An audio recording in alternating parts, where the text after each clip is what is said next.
Good afternoon. Thank you for having me. Our on-time performance is looking a little shaky, so I might see if I can hit the accelerator and get through this run a little bit more quickly. I'm here to talk about a few things, but I think that one of the points I want to make is I don't stand before you pretending to have all the answers. In fact, it's the exact opposite. We're in a position in Canberra where we're trying to figure out what all this means, how we reform ourselves. So if I have one hope from this discussion, it's that afterwards maybe one of you has the ideas which is really going to spark something that helps us down in Canberra. Canberra's a little bit of a strange beast. Where, in terms of our bus operations, we're both the government and the operator. We're a one-bus town, but we're also the state government and the local council at the same time. So that issues us some challenges, but I think there's also some opportunities in there that flow from that. A lot of the discussion around public transport recently in Canberra has been around light rail, and I'll touch on that. So what I'll do is I'll briefly have a talk about an election that we went through, which was really a public transport election. I'll talk about where we're taking transport in Canberra, and because I've been given a podium, I'll also offer a few thoughts as to what we actually need from the bus industry.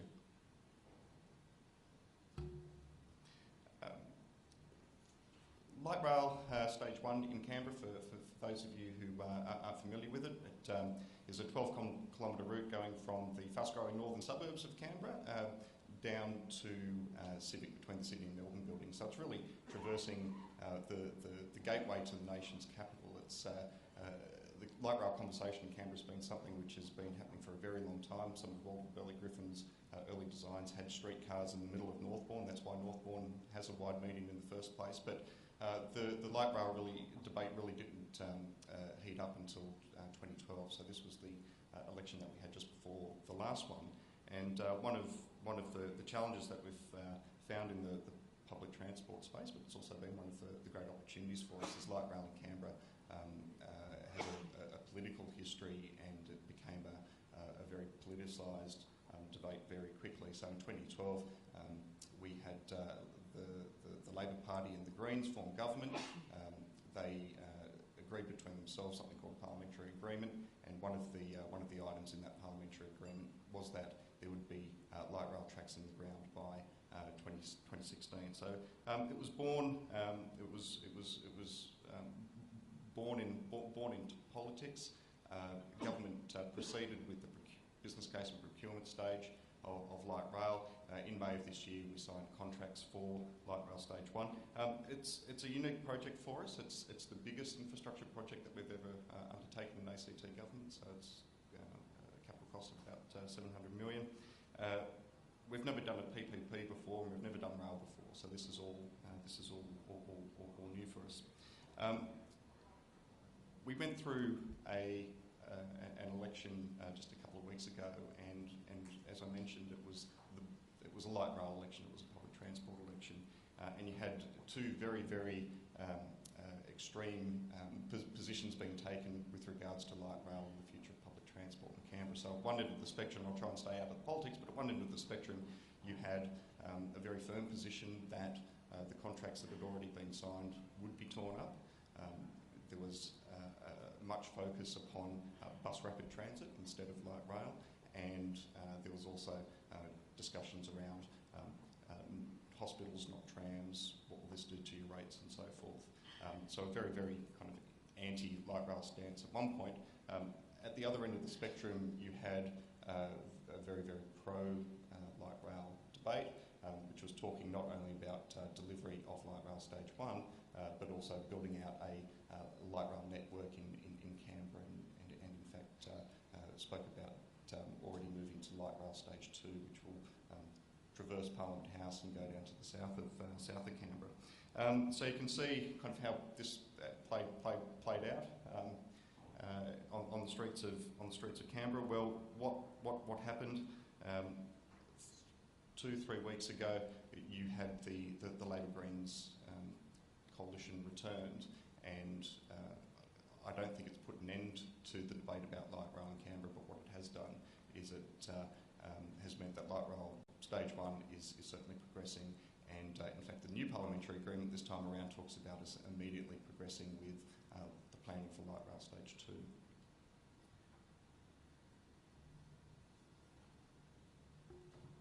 But it is too simple to say that the election was just about light rail, and I think what has flown from the public discussion about public transport in Canberra is that it is too simplistic to simply say bus good, light rail bad, or light rail good, bus bad. If anything, I think what we've seen in Canberra is that light rail is good for buses. Light rail is good for the bus industry. And why is that the case? Well, what I've shown here is that the light rail debate actually sparked a larger discussion around public transport in Canberra, which led naturally to a discussion around what our bus network should look like. And the details differed, but you had, as far as the bus operations were concerned, you had both sides of politics making very firm commitments about new buses, new bus depots, new ticketing systems, new sources of funding for the bus network. I think also what we saw as part of the discussion around light rail in Canberra is that in looking at other jurisdictions where there is an introduction of light rail, and Gold Coast is probably a great example, is you actually see an uptick in patronage across all forms of public transport, and that's something that's benefited buses elsewhere, and it's something that we're anticipating will happen in Canberra as well. It also really began a public discussion around some of the things that were touched upon yesterday morning around what does public transport look like, what do our ticketing systems look like, what does Uber look like, what's the future of Lyft, what's the future of autonomous vehicles.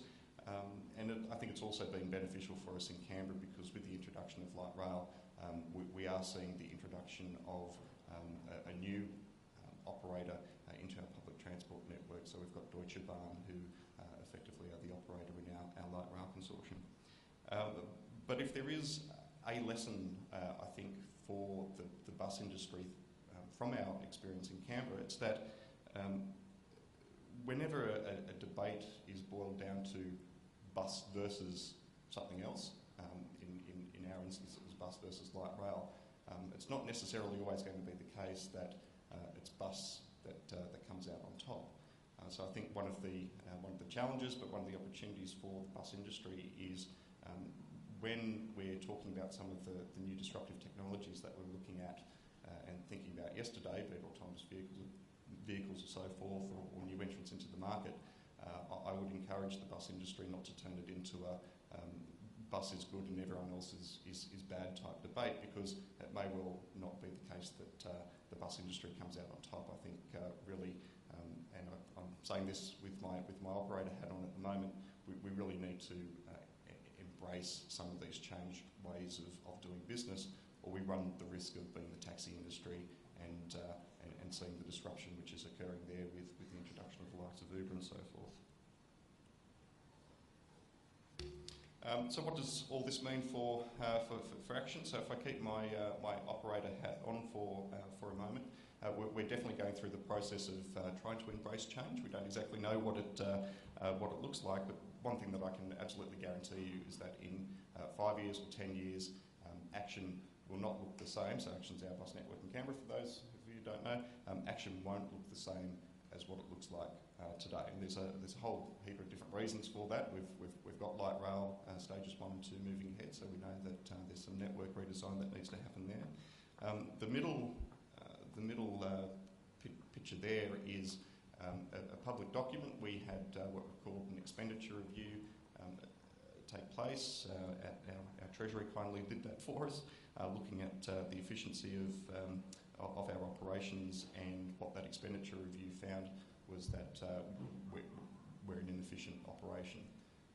So Action's kind of an odd beast. It feels like on some occasions we're running things on the smell of an oily rag, yet in very fundamental ways we're not an efficient organisation at all.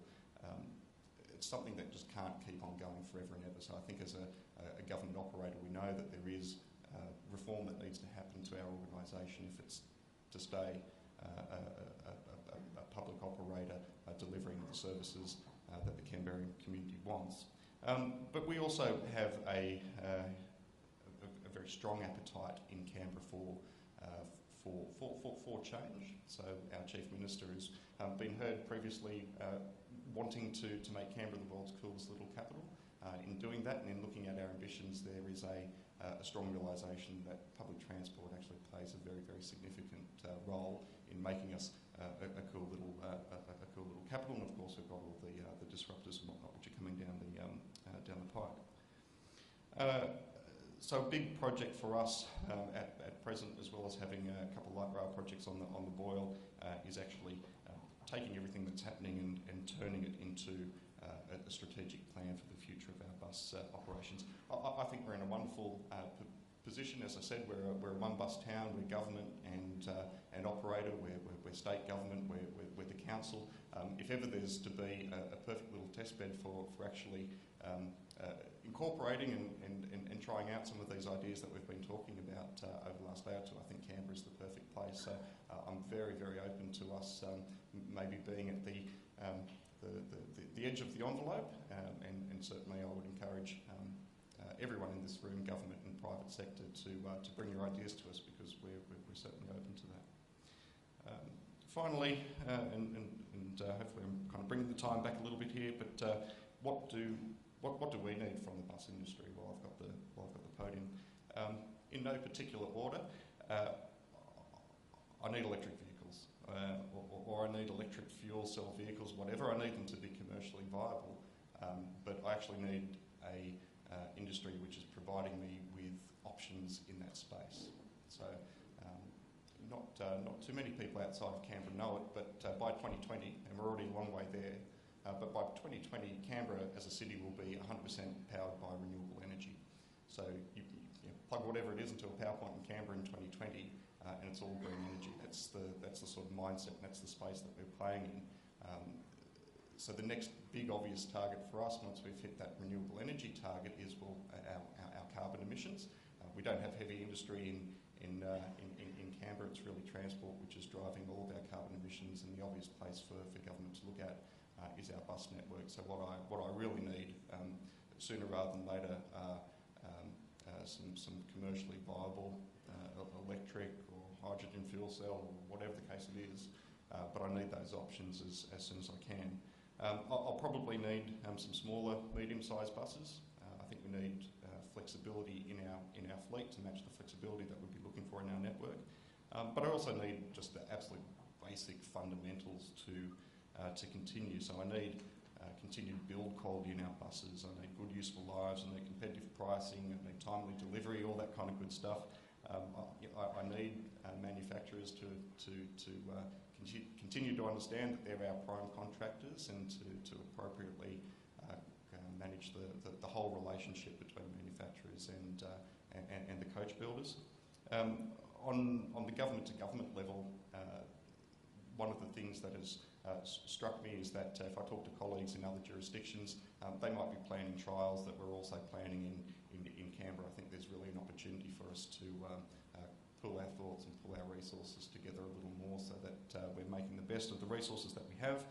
On a Canberra level, I need industrial flexibility. If we're to be flexible in the way that we provide our services, then we need some flexibility in the way that we organise ourselves in the background. And that's not to say that it's about beating up the workers or trying to make their life more difficult. In fact, it's the exact opposite. I think what we need is a recognition that what comes hand in hand with what the customer's looking for is that flexibility if we are to survive as an organisation as we are today. And at its heart, and this will be my final substantive point, I think perhaps in Canberra we've lost sight from time to time that it's actually a service that we run for the customers, not for management, not for government, not for bus drivers. So we really need to maintain a focus on the customer service element. Finally, just very, very quickly, Action turned 90, so it's about the same age as Canberra. I think it goes to show that public transport always has been a very, very strong focus of what Canberra means as a city, and that importance is certainly growing. And this is just a very quick sidebar. A couple of weeks ago, we got a telephone call from a Japanese television production company saying that they've got a Saturday night national show called Fantastic Researcher, where they bring international experts in to look at the ways that they do business. Could we have one of your bus drivers, please? So after a little bit of backwards and forwards with the Minister's office and so forth, one of our gentlemen went over there. He's in the picture on the right. Filming's completed. I think it's a very different way of doing business in Japan. You're saying that when the drivers come in the morning, they get their they have to blow on the breathalyzer. They get their shift for the day. They bow. They go do their thing. They come back. They bow again. They get their performance for the day, and then they have to go into the muster room and write up how they perform, so it's on display for both themselves and each of their colleagues. So there's maybe a few little neat things that we'll draw from Japan in Canberra. But if you speak Japanese and you get the opportunity to watch Fantastic Researcher in December, you'll see a little piece of